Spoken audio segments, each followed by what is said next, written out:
নমস্কার, প্রত্যেককে স্বাগত জানাচ্ছি নিউজ ভিজিল্যান্টের পর্দায়। এই মুহূর্তে আমি রয়েছে আপনাদের সাথে মল্লিকা। সামনেই ধর্মনগর বিধানসভা কেন্দ্রে রয়েছে উপনির্বাচন এবং এডিসি এলাকায় রয়েছে সাধারণ নির্বাচন। এই দুই নির্বাচন অনুষ্ঠিত হতে চলেছে আগামী 9 এপ্রিল এবং 12 এপ্রিল। 9 এপ্রিল রয়েছে ধর্মনগর উপনির্বাচন এবং 12 এপ্রিল রয়েছে এডিসি এলাকার সাধারণ নির্বাচন।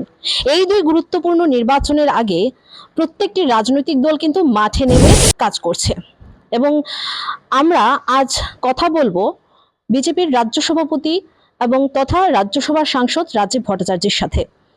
জেনে নেব ওনার কাছ থেকে, অর্থাৎ বিজেপি দলের কি এই নির্বাচনগুলিকে নিয়ে কি স্ট্র্যাটেজি রয়েছে, কি কৌশল রয়েছে, কি প্রস্তুতি রয়েছে, কি রকম রয়েছে তাদের দলের এখনো পর্যন্ত প্রস্তুতি কৌশল, এবং এই নির্বাচনে ঠিক বিজেপির অবস্থানটা ঠিক কোথায় রয়েছে। এই প্রেক্ষাপটে আজ আমাদের সঙ্গে রয়েছেন বিজেপির রাজ্য সভাপতি এবং যিনি তথা রাজ্যসভার সাংসদ রাজীব ভট্টাচার্য। রাজীববাবু, প্রথমে আপনাকে নিউজ ভিজিল্যান্টের পর্দায় স্বাগত জানাচ্ছি।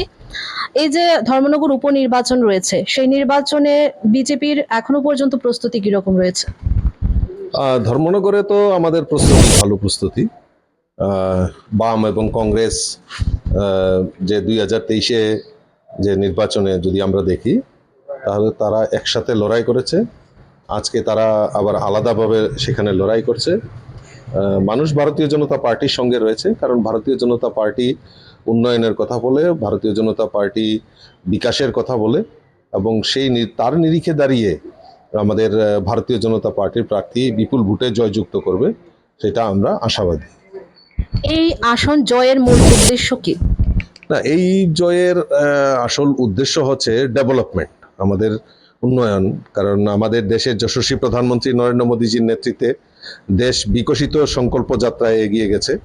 তার পাশাপাশি আমাদের এই রাজ্যেও মাননীয় মুখ্যমন্ত্রী প্রফেসর ডক্টর মানিক সাহাজির নেতৃত্বে এই ডাবল ইঞ্জিনের সরকার এই রাজ্যের বিকাশ, এই রাজ্যের উন্নয়ন, এই রাজ্যের সমস্ত কিছুর সবচেয়ে বড় জিনিস যেটা, সেটা হলো ল অ্যান্ড অর্ডার, আইন শৃঙ্খলা, সেটাকে প্রাধান্য দিয়ে আমাদের সরকার যেভাবে কাজ করছে, এবং গরিব মেহনতি মানুষ বলুন, শ্রমিক বলুন, মহিলা বলুন, যুবক বলুন, তাদের জন্য যে ডেভেলপমেন্ট ওয়ার্ক বা ওয়েলনেস স্কিমগুলি চালু করেছে, তার নিরিখে দাঁড়িয়ে আমরা দৃঢ়চিত্তে বলতে পারি যে ভারতীয় জনতা পার্টির প্রার্থী বিপুল ভোটে জয়যুক্ত হবে। এডিসি এলাকার যে নির্বাচন রয়েছে বরাবরই আলাদা একটা গুরুত্ব বহন করে আমরা জানি, তো এই নির্বাচনে বিজেপির স্ট্র্যাটেজি কি রয়েছে? বিজেপির স্ট্র্যাটেজি হলো আমাদের জনজাতি এলাকায় উন্নয়ন। আমরা দেখেছি দীর্ঘদিন ধরে এই ত্রিপুরা রাজ্যে জনজাতিদের যে প্রকৃত উন্নয়ন, তা থেকে স্তব্ধ রাখা হয়েছে। বিগত টানা 25 বছরের সিপিএম এর শাসন, তারপর বিভিন্ন সময়ে আঞ্চলিক দলগুলি তারা ডায়লগ বাজিতে বিশ্বাস করে, ডায়লগ দিয়ে দিয়ে মানুষকে বিভ্রান্ত করে জনজাতিদের প্রকৃত যে উন্নয়ন থেকে উন্নয়ন থেকে বিরত রাখা হয়েছে। আমাদের যে মূল লক্ষ্য, সেটা হলো জনজাতিদের বিকাশ, জনজাতিদের উন্নয়ন, সেটাই আমাদের কাছে সবচেয়ে প্রাধান্য। এবং আমরা বিশ্বাস করি, আমাদের সরকার বিশ্বাস করে যে জনজাতিদের বিকাশের মাধ্যমেই ত্রিপুরা রাজ্যের উন্নয়ন সম্ভব। ত্রিপুরা রাজ্যে শুধু একটা বাঙালি উন্নয়ন করে সম্ভব হবে না, সেখানে জনজাতিদের বিকাশের মাধ্যমে ত্রিপুরা রাজ্যের উন্নয়ন সম্ভব। আর তার নিরিখে দাঁড়িয়ে আমরা প্রায়োরিটি বেসিসে আমাদের জনজাতিদের যাতে বিকাশ হয়, তার জন্য আমরা কাজ করছি। আর তার নিরিখে দাঁড়িয়ে আগামী এডিসি নির্বাচনে আমাদের মূল স্ট্র্যাটেজি হলো জনজাতিদের বিকাশ, ডেভেলপমেন্ট, এটাই আমাদের কাছে মূল লক্ষ্য। আপনারা তো মাঠে ঘাটে চষে বেড়াচ্ছেন, তো সাধারণ মানুষের মূল ইস্যুটা কি? তারা কি চাইছে, উন্নয়ন নাকি অন্য কিছু?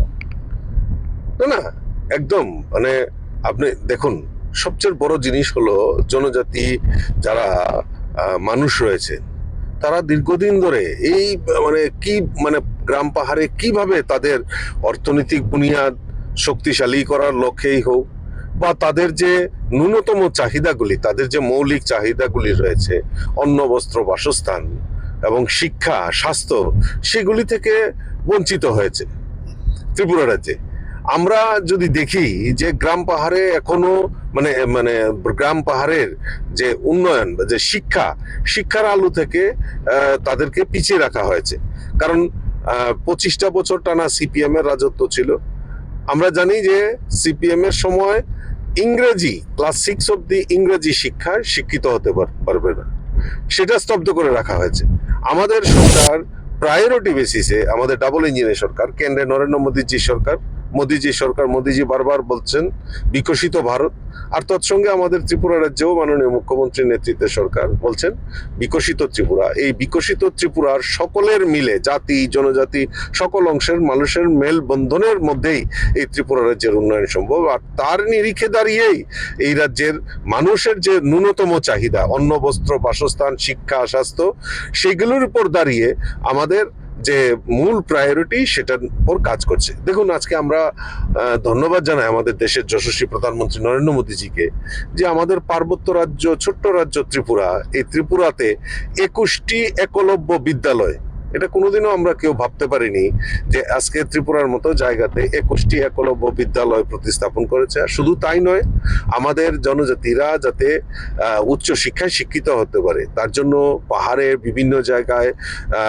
বিদ্যাজ্যোতি প্রকল্পে বলুন, পিএমসি প্রকল্পে বলুন, ইংলিশ মিডিয়াম স্কুল যাতে সিবিএসসি প্যাটার্নে যাতে স্কুল চালু করার ব্যবস্থা কিন্তু আমাদের এই ডাবল ইঞ্জিনের সরকার করেছে। কিন্তু এখনো অনেক জায়গায় দেখা যাচ্ছে যে স্কুলগুলিতে শিক্ষকের সংকট রয়েছে, সেই বিষয়টাকে কিভাবে দেখছেন?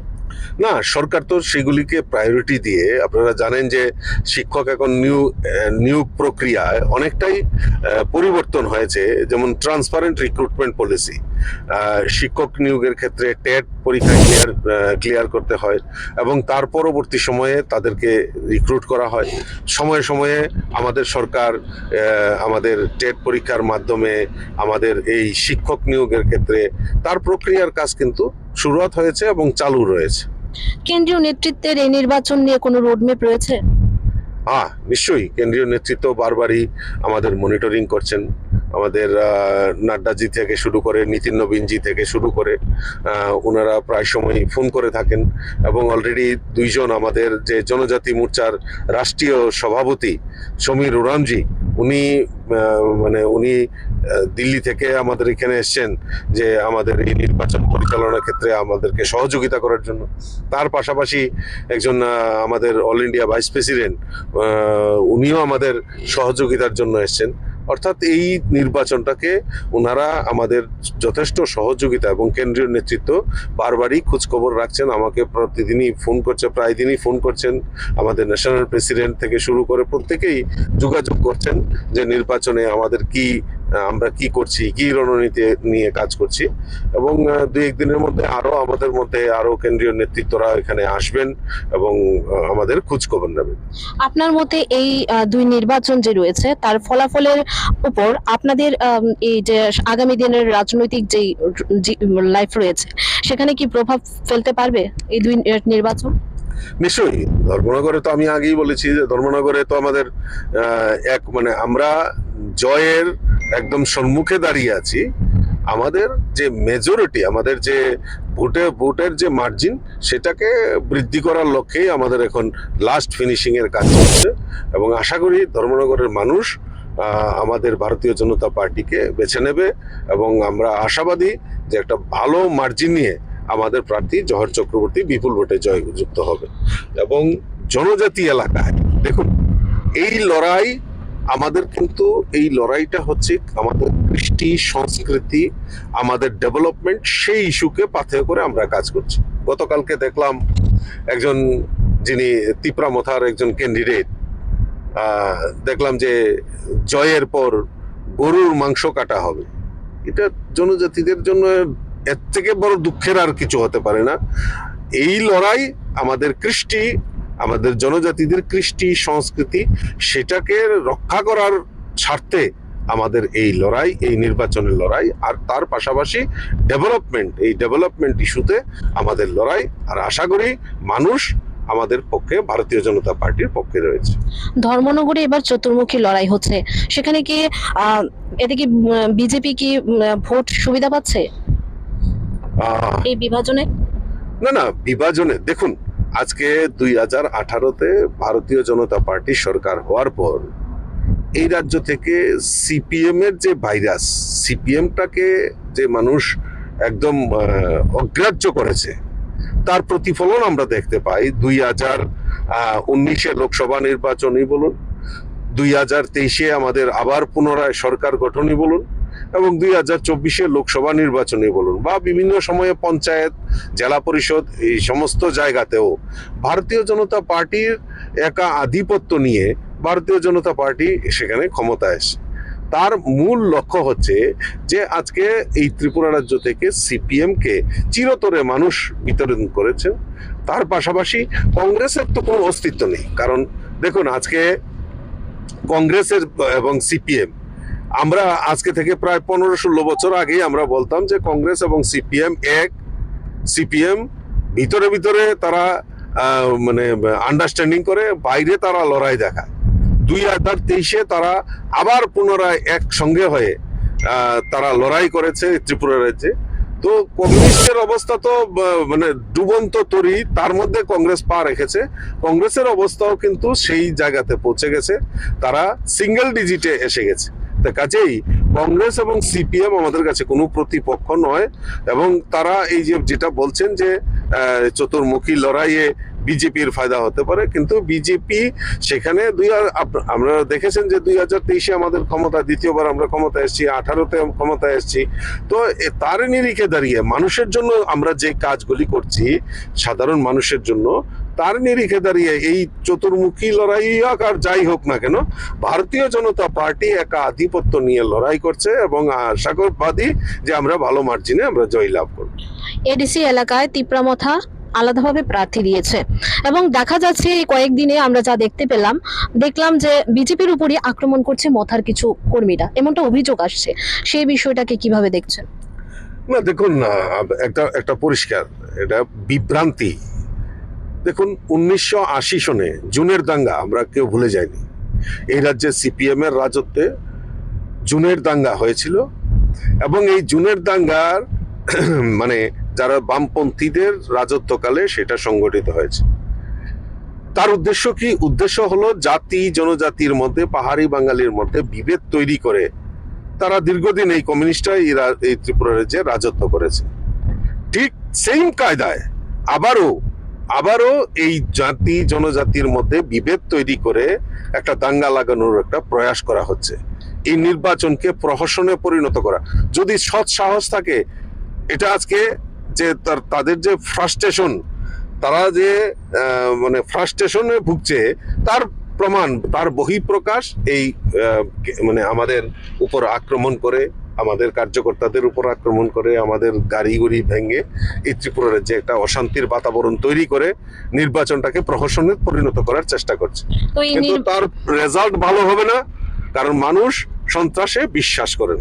ভারতীয় জনতা পার্টিও সন্ত্রাসে বিশ্বাস করে না, এবং যারা গতকালকেই দেখেছেন মাননীয় মুখ্যমন্ত্রী স্টেটমেন্ট করেছেন, বলে দিয়েছেন যারা এর সঙ্গে জড়িত, যারা এই সমস্ত সন্ত্রাসের সঙ্গে জড়িত, তাদের কাউকেই রেহাই করা হবে। এই যে ভোটের আগে এরকম বিক্ষিপ্ত কিছু পরিস্থিতি সামনে আসছে, এটা নিয়ন্ত্রণে রাখতে কি পদক্ষেপ গ্রহণ করা হয়েছে? গতকালকে মাননীয় মুখ্যমন্ত্রীর সঙ্গে আমার কথা হয়েছে, আলাপ আলোচনা হয়েছে, ডিজি লেভেলেও কথাবার্তা চলছে, আলাপ আলোচনা চলছে, এবং মানে এই সমস্ত যাতে ঝুট ঝামেলা যাতে না হয় তার জন্য বিশেষ পদক্ষেপ আগামী দিন নেওয়া হবে। এবং যারা এই অশান্তির বাতাবরণ তৈরি করার চেষ্টা করছে, তাদেরকে আমি আপনাদের মাধ্যমে সাবধান করে দিতে চাই যে এটা এই ত্রিপুরা যে আবারও অশান্তির বাতাবরণ তৈরি যাতে না করা হয়। যারা সন্ত্রাসের সঙ্গে জড়িত, যারা মনে করে যে ভারতীয় জনতা পার্টির প্রার্থীদের উপর, কর্মীদের উপর হামলা হুজ্জুতি করে আপনারা পার পেয়ে যাবেন, সেটার অবকাশ নেই। যখন আপনাদের যখন সুযোগ্য শাস্তি, কারণ পুলিশ প্রশাসনের উপর আমাদের পূর্ণ আস্থা রয়েছে, এবং পুলিশ তার ব্যাপারে মানে তার নিরপেক্ষ দৃষ্টিকোণ থেকে, বিচার ব্যবস্থা থেকে আমরা নিশ্চিত যে তাদের যারা এই সমস্ত কাজের সঙ্গে জড়িত তাদেরকে সুযোগ্য শাস্তি দেওয়া হবে।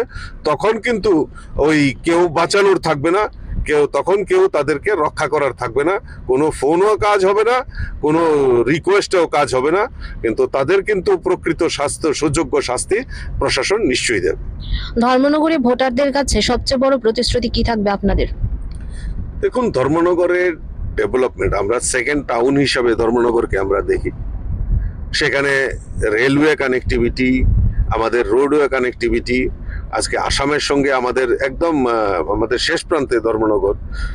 তো এই কানেক্টিভিটি তো ডেভেলপমেন্ট হচ্ছেই, তার পাশাপাশি আমাদের সেখানকার চিকিৎসা ব্যবস্থা, পানীয় জল থেকে শুরু করে আমাদের নাগরিক পরিষেবা এবং স্কুল কলেজ সেগুলি যেরকম রয়েছে, মানুষের ন্যূনতম চাহিদাগুলি পূরণের জন্য আমাদের সরকার ইতিমধ্যেই উদ্যোগ গ্রহণ করেছে এবং করছেন।